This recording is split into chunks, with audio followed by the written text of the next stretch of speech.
Hello दोस्तों, स्वागत है आपका आपके अपने यूट्यूब चैनल लाइफ जर्नी में।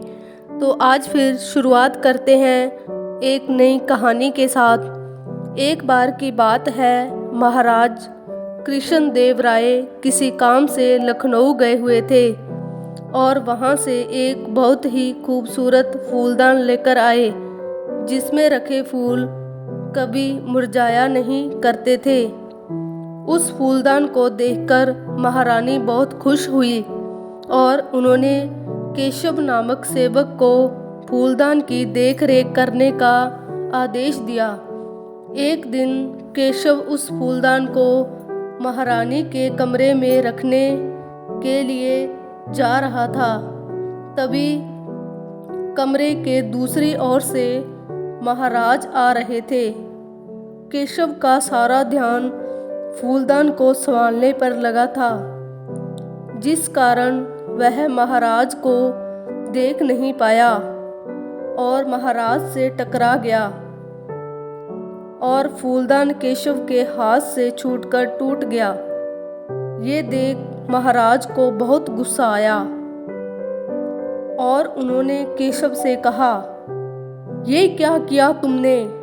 महाराज को गुस्से में देख केशव कांपने लगा और बोला, क्षमा करें महाराज, मैंने आपको देखा नहीं। देखा नहीं? ये कैसे हो सकता है? जब आंखें हैं तो फिर देखा क्यों नहीं?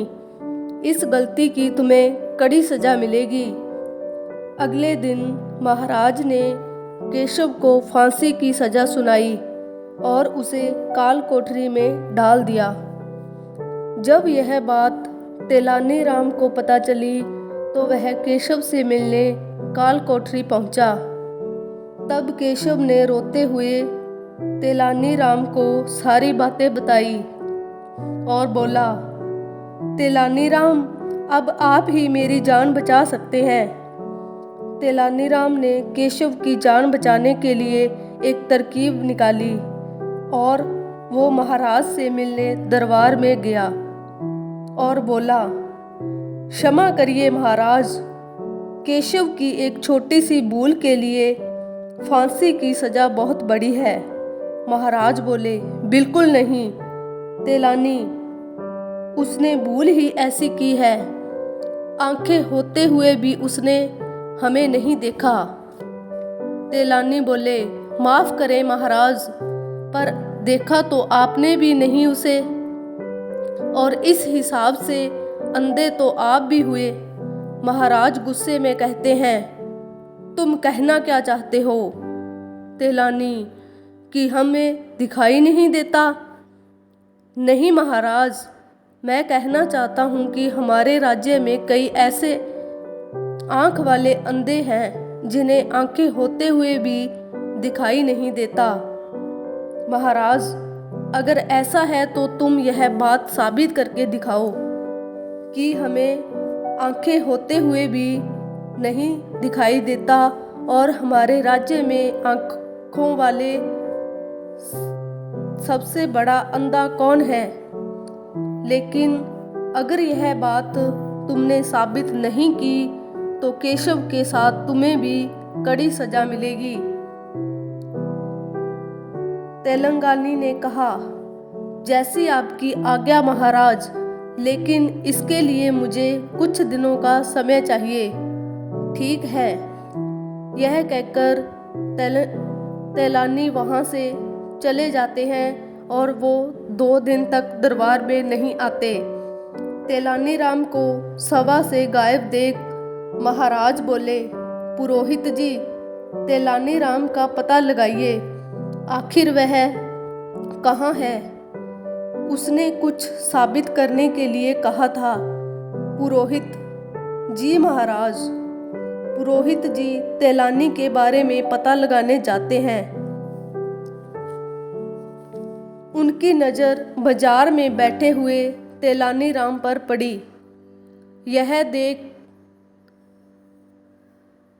पुरोहित जी चौंक गए कि तेलानी राम एक गरीब आदमी की तरह मिठाई बेच रहा था।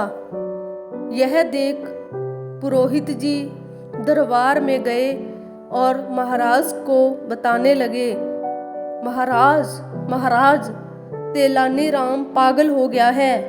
वह दरबार के सारे काम छोड़ मिठाइयाँ बेच रहा है। महाराज बोले, क्या? यह क्या कह रहे हैं? जी महाराज, मैंने उसे अपनी आंखों से देखा है। महाराज बोले, अगर ऐसा है तो हम खुद वहां जाकर देखेंगे।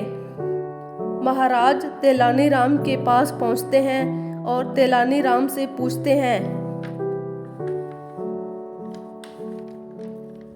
तेलानी राम, ये क्या कर रहे हो तुम? तेलानी कोई जवाब नहीं देते। महाराज फिर नाराजगी से पूछते हैं, तुमने सुना नहीं? मैंने पूछा, तुम यह क्या कर रहे हो? तेलानी इतनी देर में एक और आदमी वहां आता है और तेलानी से पूछता है, अरे भाई तेलानी, यह क्या कर रहे हो तुम? तेलानी फिर भी कोई जवाब नहीं देते और वह चुपचाप कागज पर कुछ लिखने लगता है। महाराज गुस्से से तेलानी से कहते हैं, तेलानी राम, तुम मुझे कुछ साबित करने वाले थे और तुम यहाँ यह सब क्या कर रहे हो? महाराज, मैं तो वही कर रहा हूँ जो आपने कहा था। अच्छा, तो बताओ, हमारे राज्य में अंधे ज़्यादा है या आँख वाले अंधे? महाराज, जैसा मैंने पहले कहा था, हमारे राज्य में आँख वाले अंधे ज़्यादा है और उन सब में सबसे बड़े अंधे तो आप हैं। तेलानी राम की यह बात सुन महाराज को गुस्सा आया। गुस्से में बोले, यह क्या कह रहे हो तुम? जी महाराज, सबसे बड़े अंधे तो आप ही हैं। आपने मुझे यहाँ मिठाई बेचते हुए देखा, उसके बाद भी आपने मुझसे तीसरी बार प्रश्न किया, मैं यहाँ क्या कर रहा हूँ, जबकि आप स्वयं अपनी आंखों से देख सकते हैं। ये लीजिए महाराज, इस कागज में मैंने उन सभी लोगों के नाम लिखे हैं जिन्हें आंखें होते हुए भी दिखाई नहीं देता, पर इनमें से एक भी अंधे व्यक्ति ने मुझसे यह नहीं पूछा कि मैं यहाँ क्या कर रहा हूँ। महाराज को तेलानी राम की यह चतुराई बहुत पसंद आई और उन्होंने केशव को छोड़ दिया। तो इस प्रकार एक बार फिर तेलानी ने अपनी बुद्धिमत्ता का परिचय दिया।